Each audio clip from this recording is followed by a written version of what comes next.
Today's the third session, and we will hear about ReSimple from regulation to action. And I'm very, very delighted to welcome our speaker, Mrs. Nathalia Silva. She is Circular Economy Manager at ReSimple, which is the first PRO for packaging in Chile. So last week we were in Kenya, and now we're traveling to Chile. And with that, I am happy to hand over to you, Nathalia.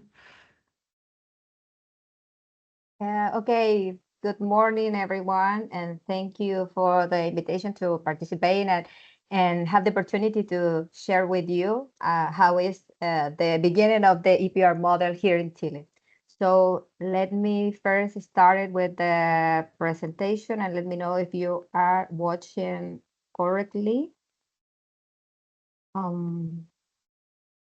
It's still quite small, or is it me?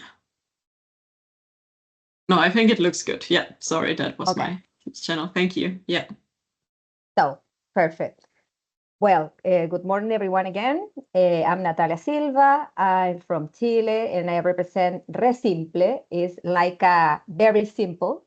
we have that name to try to explain how the difficult things that recyclable could be. So we call it ourselves as a ReSimple, trying to transmit or communicate to the consumers that the recyclable things is not had to be so complicated. So I will start with the regulation. The EPR regulation consider two categories to achieve the goals. So one of the category is the household category, and this category is divided in 5 subcategories: cardboard, paper, plastic, metal, beverage carton, and glass. And this type of packaging is the one that we found commonly and as a waste in the consumer's house. The other category that we have to achieve goals is the industrial and commercial category. And for this flow, we need to achieve 3 types of goals. One is the cardboard and paper, the other plastic and metal. And as you can see at the slide, the type of the materials is very different from one flow to another. And this is why also we cannot achieve the goals cross the flows. We couldn't collect the paper for achieve goals for the household category, for example, industrial cardboard for achieve the goals for the household category. So it is very important to have a very good traceability of the flows, and this is something that the authorities it's going to review every year if every flow is correctly developed. So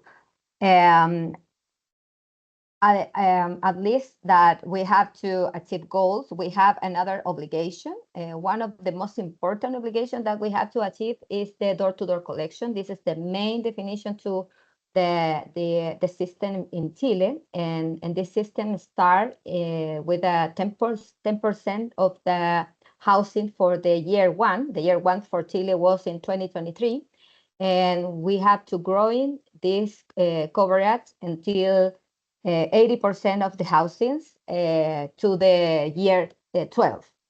And how this talent is going to take a lot of time. It's going to be very difficult to attend a lot of housings in the 12th year. The authorities define a second obligation, and this second obligation is the implementation of green dots in those municipalities with a certain numbers of inhabitants. And also, we have to implement these dot greens in the municipalities that we doesn't have the door-to-door collection.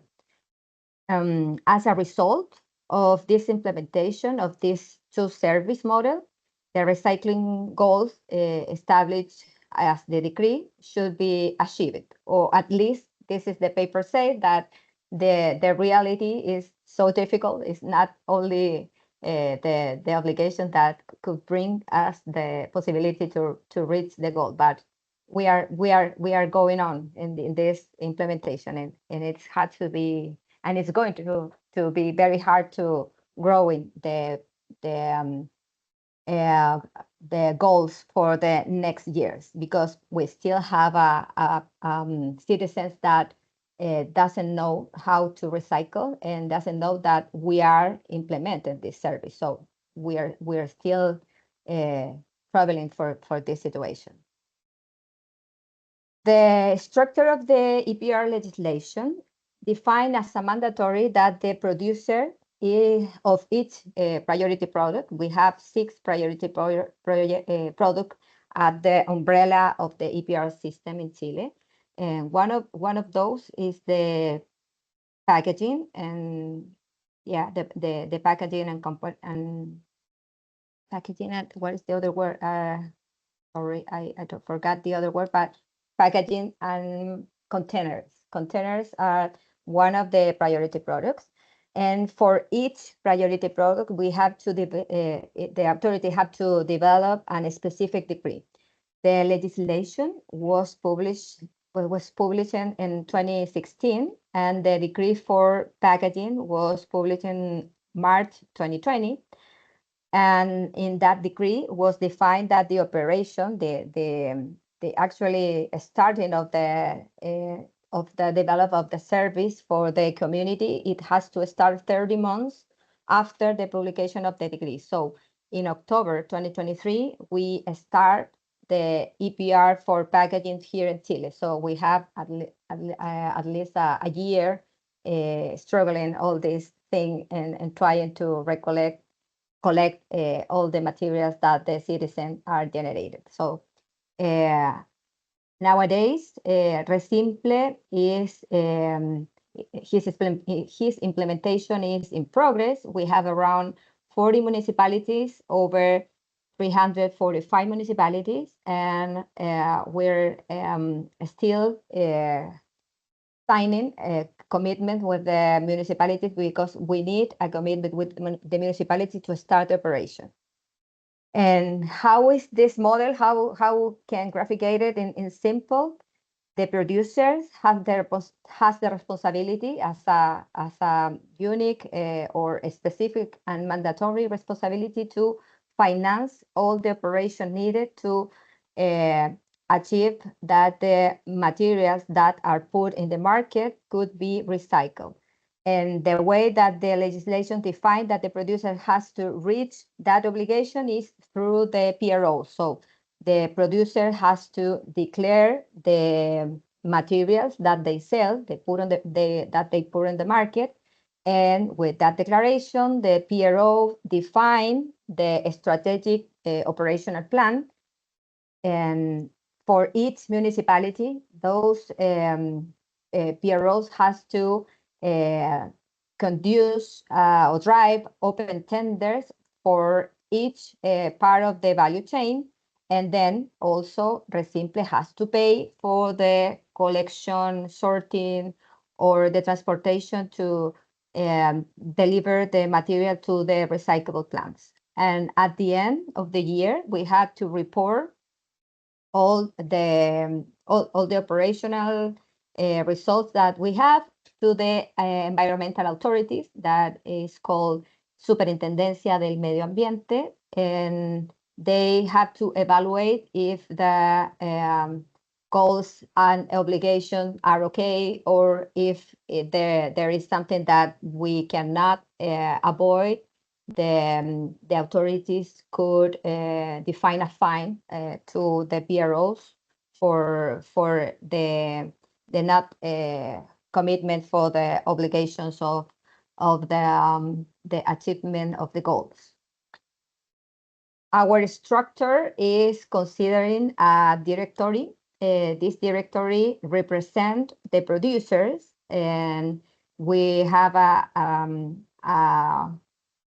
executive administration is head for the general manager, and we are divided in 8 different areas like a circular economy. That is the area that I am ahead. And also we have a compliance officer who reports directly to the directory. Um, the targets or the goals are defined by the authority in the degree. Every priority product has a degree, as I said, and is in the degree where the authority define how is the goals or obligation that every priority product has to reach. For example, in the case of the household category, we have different goals for each year. We start in the year 2, the year 2023, with very low goals for plastic, very low in the paper, but completely challenging in the real life. But we have a 3% in plastic, 6% in metal, and all these goals has to grow up very fast and exponential way to the year 12 in that, and at that time we have to reach at least 60% average of the recyclable material, and that is very similar to the case that a lot of European countries already have. So the big difference for us is that the European countries have been 25 years of experience struggling with the implementation and learning about how to do it. And in Chile, we only have 12 years to reach the same challenge. So it's still very complicated for us, but we are making everything to do it. We are very committed about it. For the industrial category, as I presented before, we have 3 subcategories. And for these subcategories, as you can see at this slide, the goals are higher than the household. And this is because the recycle industry here in Chile was developed to attend this category. So there are a recyclable industry here in Chile, but this industry is not prepared to receive post-consume materials, materials that could be contaminated with organics. So it's a very big challenge to reach the household category, and that is why the goals are very low comparing with the household, with the industrial category that is very high. Our partners are exclusively producer. We now have around 1,000 of partners of different brands, and more important, very important brands like Unilever, PepsiCo, Coca-Cola, I don't know, a lot of brands that represent different kind of products, not only for food, also household categories and minery, for example, and also we have a bank producers that have the obligation to reach the goals, and they have to choose a management plan as ReSimple has. The management plan that ReSimple present to the authority consider these two, the fulfillment or achievement to these 2 categories. So we have a specific plan for household category and another for industrial and commercial category. Both are approval for 5 years, starting in 2023. So now we are struggling the year 2, and the strategy or the financial strategy for each categories is completely different. When we are talking about the household category, we have a full cost financial strategy, and that means that we have to finance every part of the value chain, and the commercial and industrial category it's only a traceability strategy. We call it monitoring. It's very similar to the Belgium strategy to achieve goals. And here the key is to have a very good traceability of the movement that the industry are already made and recover all that information to demonstrate to the authority that the materials that are put in the market are okay and they are already achieving the goals. The system for regulation has to be non-profit, and the producer could define or could select in between two alternatives. One of the alternative is the individual PRO, and when the PRO is an individual, only could collect the same brand that the individual has defined that individual PRO. And when the collective PRO as ReSimple is defined, we need at least 20 producers to conduce this plan. And we have the opportunity to collect every material that is available to collect it. So it has less restriction when the management plan is a collective one. Our fees are determined considering the cost that we have to conduce to reach our management plan.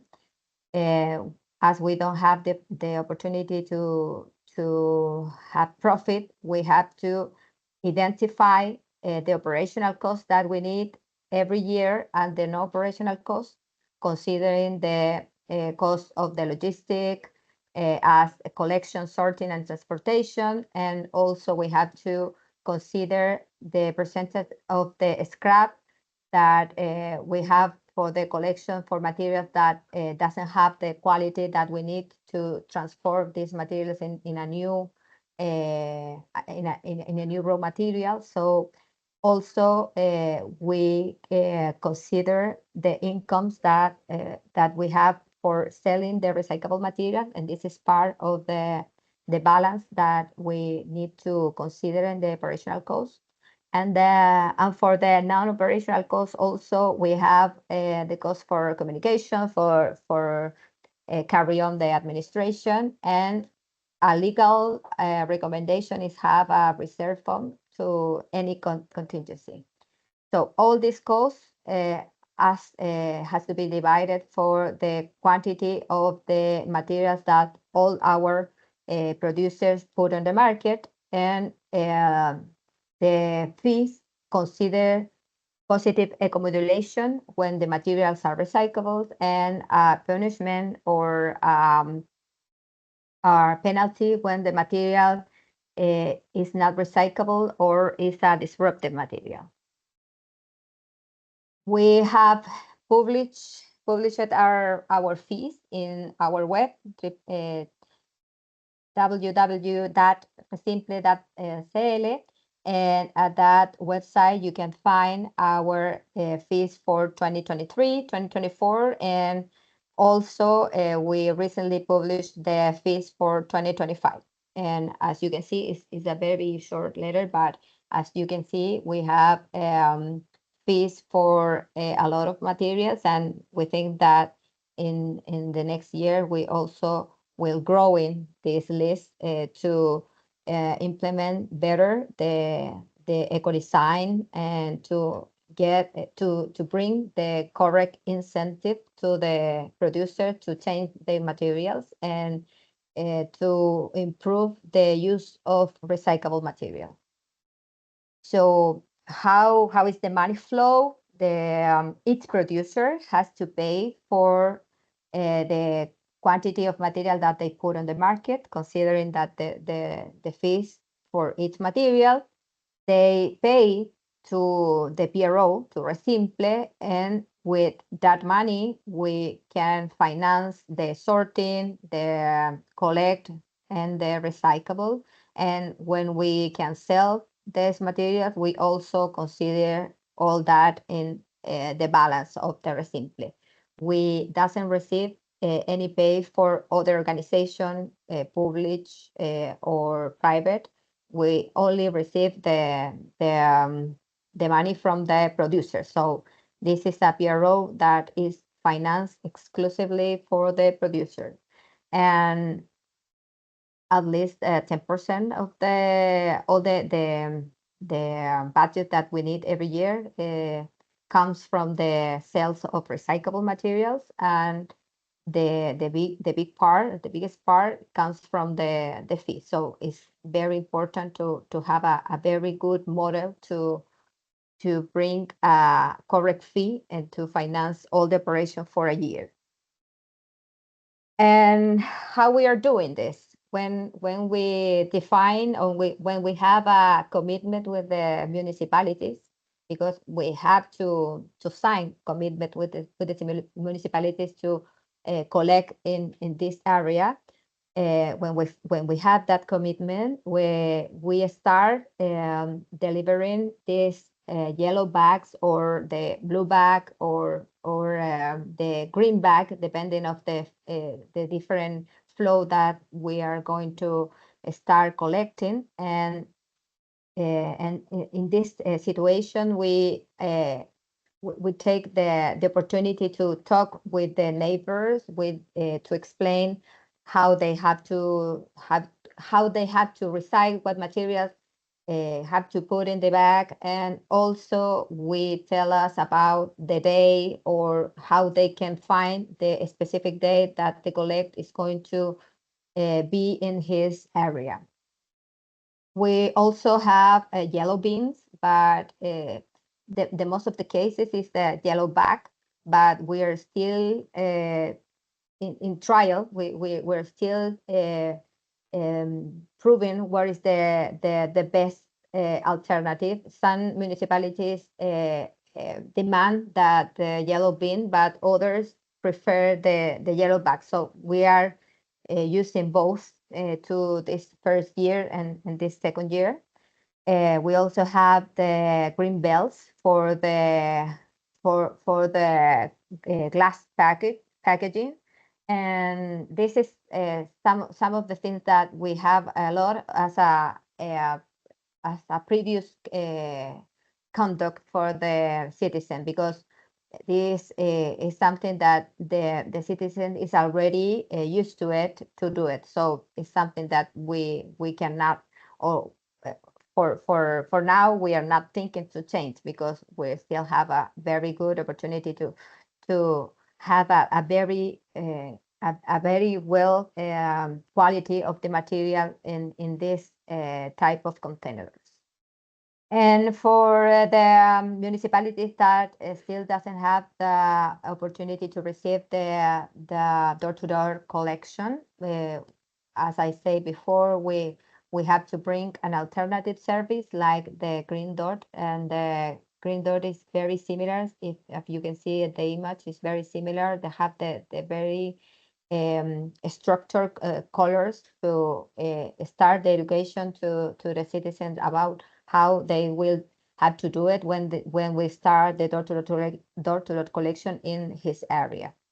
So the perfect scheme for us is to have this three flow: one for glass, one for cardboard and paper, and one for light packaging. Some municipalities could have two flow. The only one that we never mix is the glass flow, because the glass contaminate the other flows, and so we try to implement for each municipality these three flows. And for the yellow bin or yellow bag, we mix the plastic, metals, and beverage cardboard. Those materials are conduced after the collection to the sorting plants, and then to the recyclable plants. As the traceability is a key of our operational plan, we are develop a web and a app technology for all our stakeholders. We have a web for our producers where they can report us the PMO, they put on the market or the baseline every year. And also they can report us the documents, the bills for the waste management in his plant through the monitoring category. And also we have an app and a portal for our waste management and waste picker, where they can report every movement that they are since the collection through the different movement that they do with the material, at least when they the materials until there was delivered at the recyclable plant. The waste pickers are very important for the Chilean legislation, and they are part of the Chilean legislation. We have to consider that at least the 50% of the green dot has to be operated for them.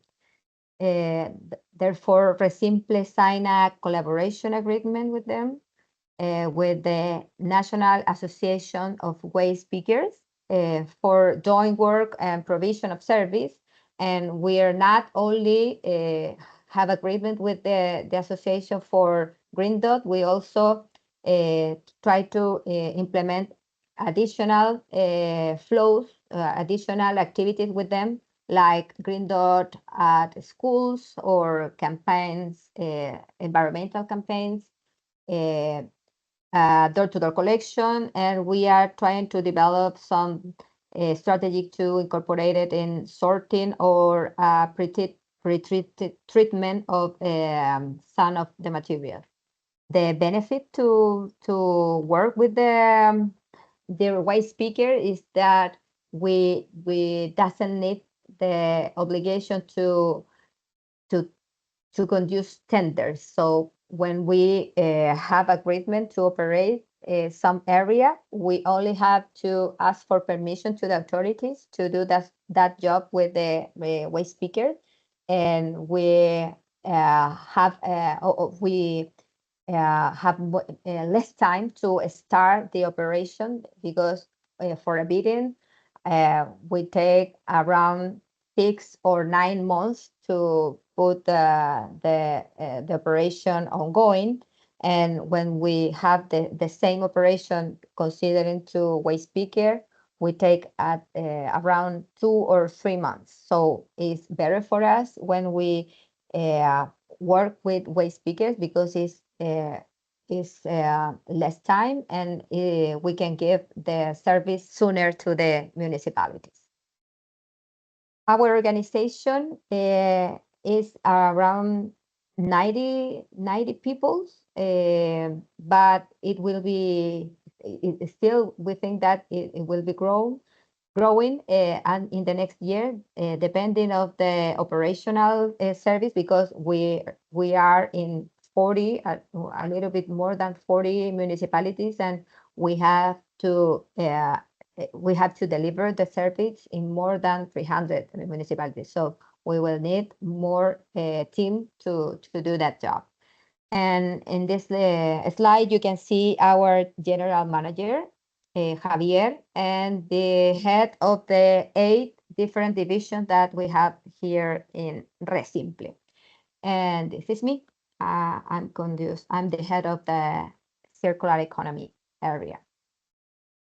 And what are the advantage and disadvantage of the EPR model? We have as advantage, we have the possibility, as I said in the last minute, we have the possibility of operating with waste picker with prior authorization from the authorities and without bidding. So we have less time to operate and to start early the operation when we work with them. The other advantage of the EPR model is when we have a collective model, it's allowed that the collection could be cover all the brands of packaging, unlike the individual that they only can collect the same brand that conform the individual PRO. And the third advantage is the possibility to compensate the achievement of targets for years.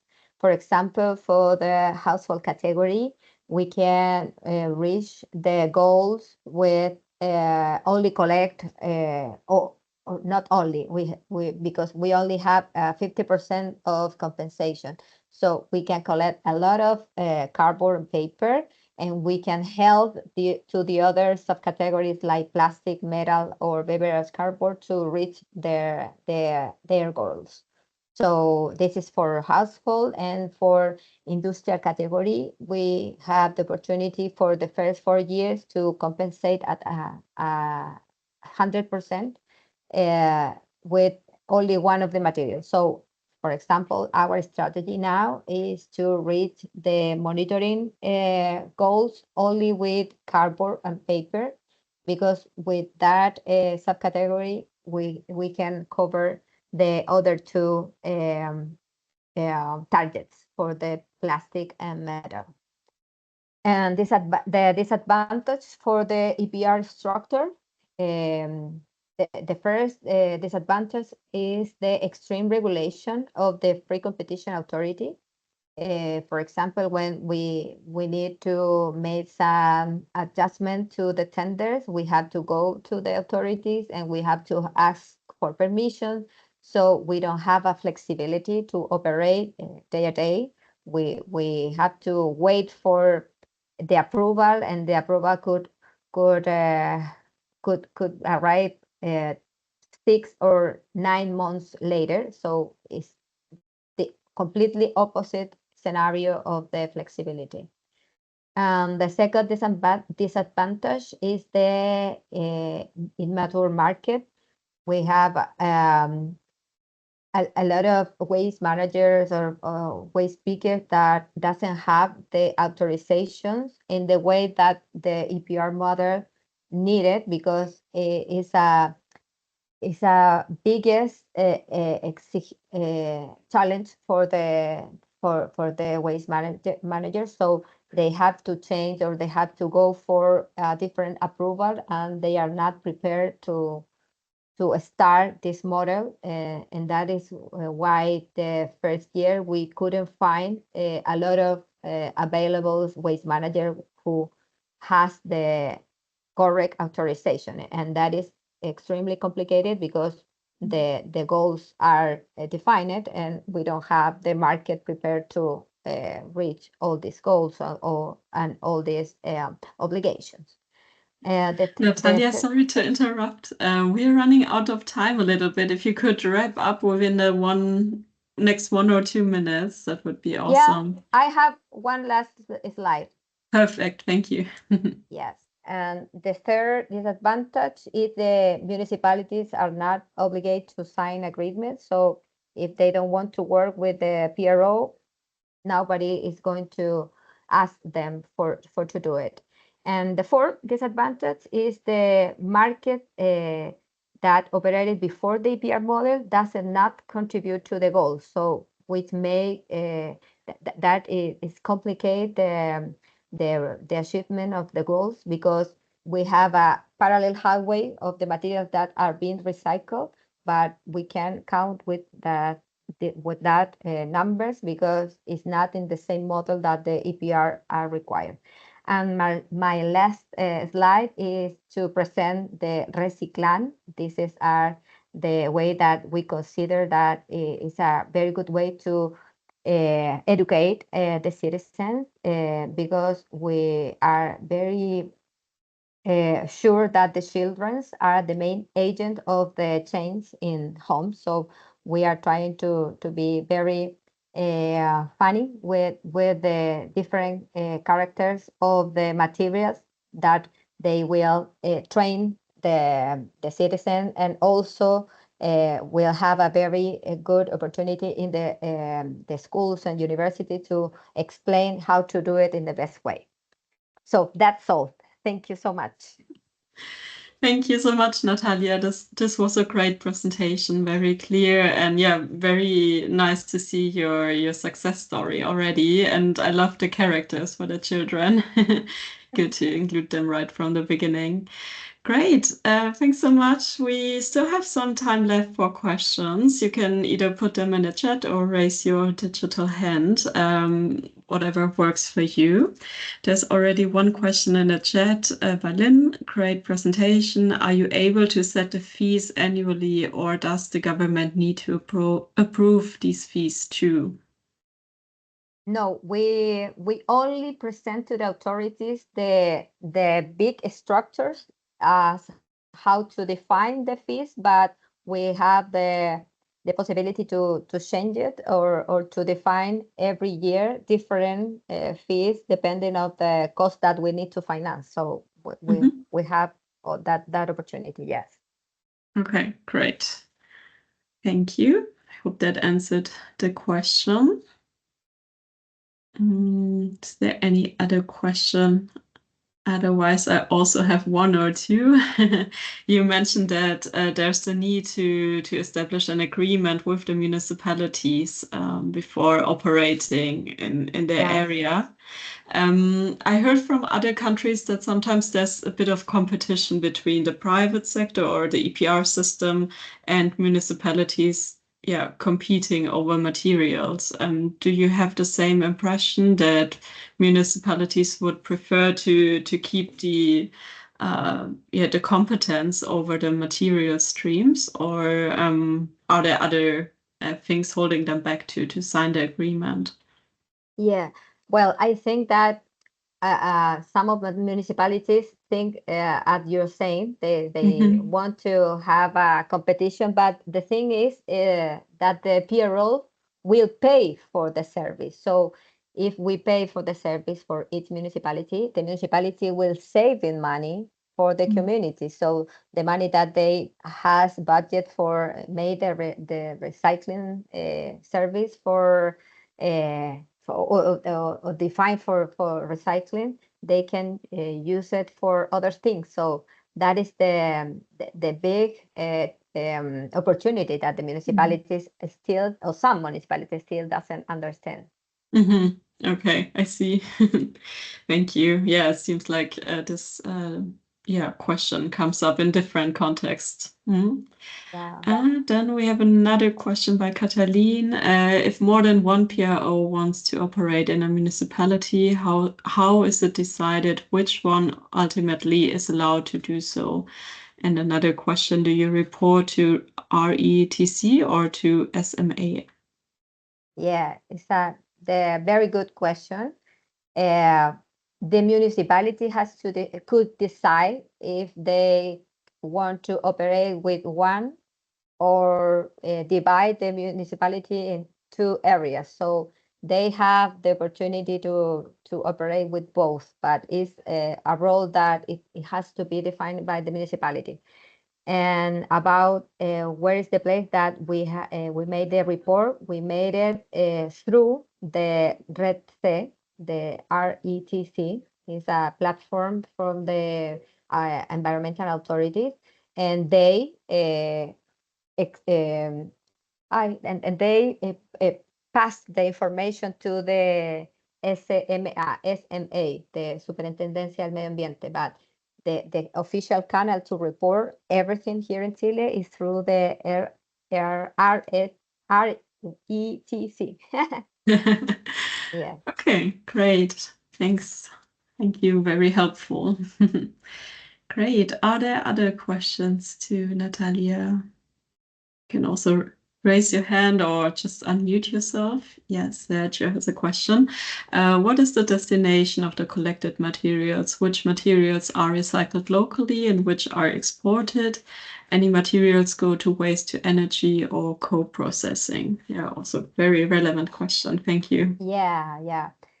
The regulation defined that to reach the goals, we need to transform the packaging in new raw materials. So we are not available to reach goal for waste to energy or co-processing. that it's only available for ¿cuál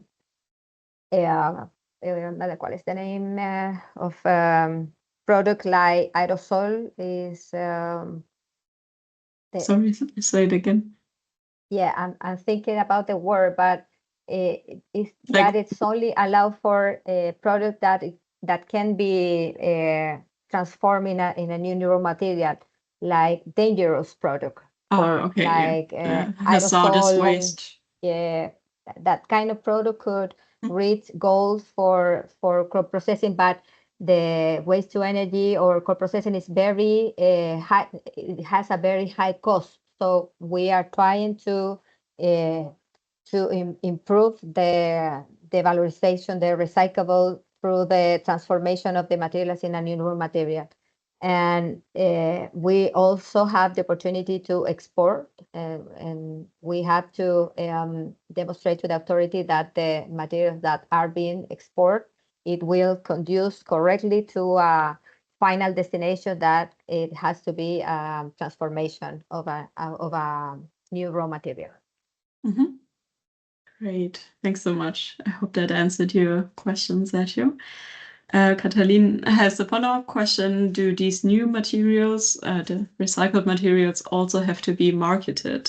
Yeah, and that is the main challenge, because if we don't have demand of the post-consumer resins, of the post-consumer materials, we could be the opportunity to reach the goal. So that is why the fees of the PRO has to include the incentive for the producer to develop technology to incorporate the post-consumer material. So that is something very important, because we cannot only reach the goals doing another kind of thing, the downcycling, like I don't know, for example, containers. We can do containers, and it will help to have a demand of the raw material or post-consumer raw material, but it's not effective for the capacity. We have to give the balance of the put on the market materials and the quantity that the materials that we are really transforming a new material. The incentive of the eco-modulation, the eco-design is tremendously important. Yeah, very ambitious, but Yeah, that's the good way to go. totally. Great. We would have time maybe for one last quick question, if there is one. Yeah, one last question from Katalin. Do you have an idea how many of your producers, or rather their packaging products, include material recycled in Chile?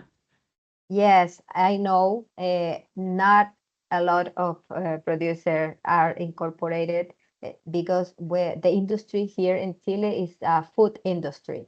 All the household and personal care industry, we import that industry. So the thing that we produce here in Chile is most of the industry is food, and this is the main challenge, because it's is the most complicated, and we are develop technologies to incorporate. I say we from Chile. We at the industry is working on different technologies to incorporate a post-consumer resin in the different layers of a material. So we have success for the polyester in yogurt and for yogurt products. And this is something that I hope we can launch soon. And the other thing that it's working on here, the industry, is to incorporate also in the between layers for pasta or rice products. So the producer in Chile is very worried about this thing, and they are trying to make a lot of trials to use and to incorporate these materials. We still don't have the incentive in our fees, but we also we always talk to them that we are going to have that incentive, so they have to start this development of this trial to receive this incentive in the next year, I think, because we don't have the incentive for the 2025, but I think that we will reach that incentive for 2026. Okay, great. This is a nice outlook, and yeah, I wish you all the best for your ambitious plans, and yeah, looking forward to hear more from you soon. In the chat is also written muchas gracias. Thank you so much, Nathalia. This was very interesting. Thanks for your presentation and also the time to answer the questions. Thank you to all of you for joining in today. I hope you enjoyed the session. And yeah, next week we will travel to Germany again. So please be invited to join in also next week. Thank you so much. And yeah, wishing you a good day ahead and hope to see you soon. Thank you.